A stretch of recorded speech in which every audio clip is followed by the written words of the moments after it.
On this episode, we talk FSBOs, virtual tours, and new real estate agents.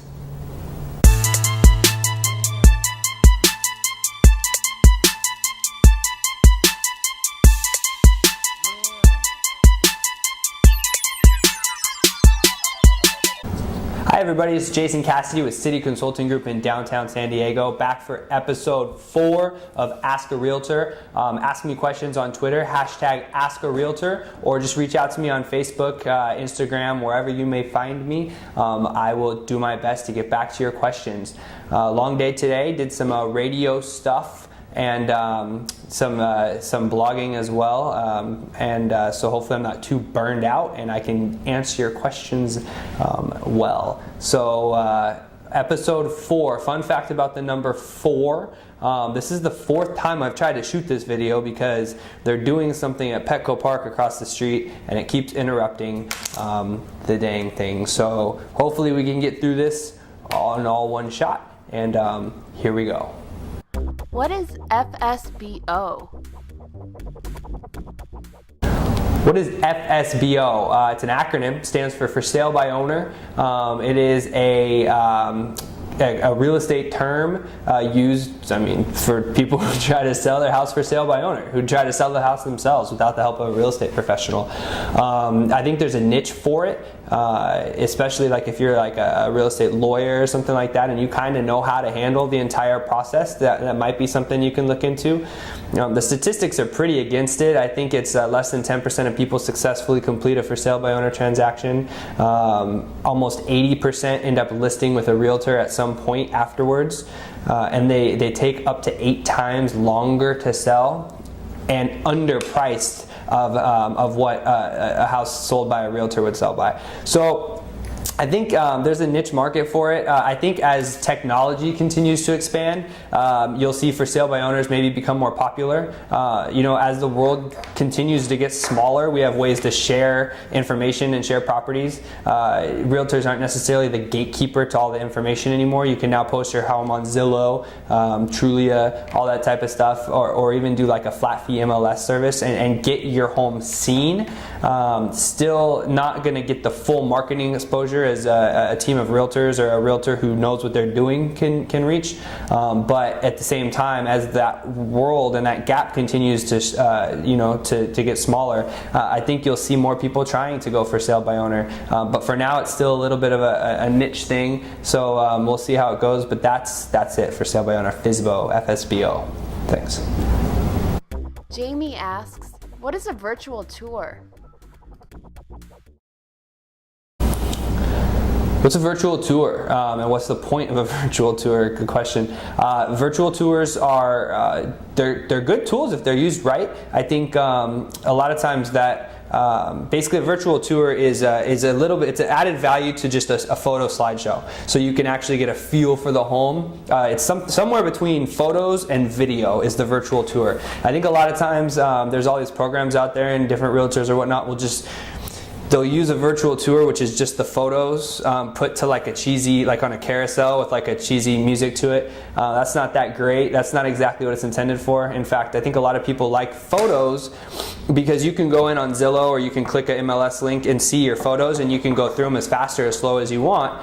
But when the virtual tour is just the photos put together with some music, you're kind of trapped in for 3 minutes watching the same photo slideshow when you could just be out watching the photos themselves, So I think a lot of people misuse the virtual tour a little bit. A virtual tour done correctly, there's a company called Matterport that does it really well. They built like a 3D camera that can go into each room and do similar to like a sphere shot on the phone, or if you have an iPhone, the panoramic shot.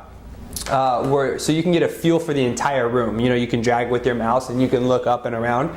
That's a fantastic added value piece between the photos and the video, a continuous flow video where you can do a virtual tour and actually like walk through a house. That's the way it's done right. I think more and more realtors are starting to do it, and the demand for that will start to expand. Right now it's kind of pricey to have the 3D touring camera thing. So as that price, technology continues to develop and the price comes down, down. You'll see that more and more as the real virtual tour, but it's great. It gives you perspective. Sometimes photos, you can't really tell how things are lined up in the house, and video is, I mean, it's, you know what I mean, unless someone's doing like an iPhone video and walking you through, but even then you're at the mercy of the way they just chose to look. So as more and more people continue to do the virtual tour with the 3D cameras and the whole sphere shot things, it'll start to become more popular, but it's a good tool if used right. So yeah, virtual tours.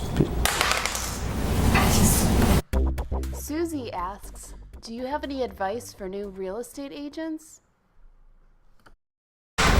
Any advice for new real estate agents? Question 3. Yeah, I got a lot of advice for new real estate agents. I would consider a new real estate agent to be someone within their first 2 years. I think the statistics show that 80% of people don't make it through that first 2 years, and I've made it through my first 2 years, so I can see why someone maybe didn't make it through their first 2 years. It's a grind.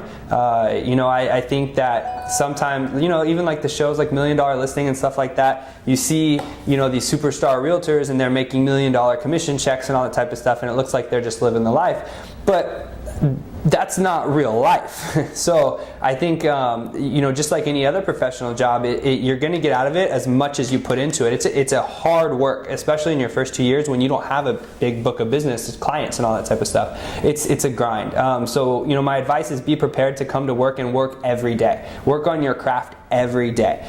So, you know, you might not put in 12-hour days every day, although, you know, it's not going to hurt. You should be doing something to either further your knowledge or better yourself or sharpen your skills every single day. If you're in an urban environment, I got my stripes, I guess, doing leasing.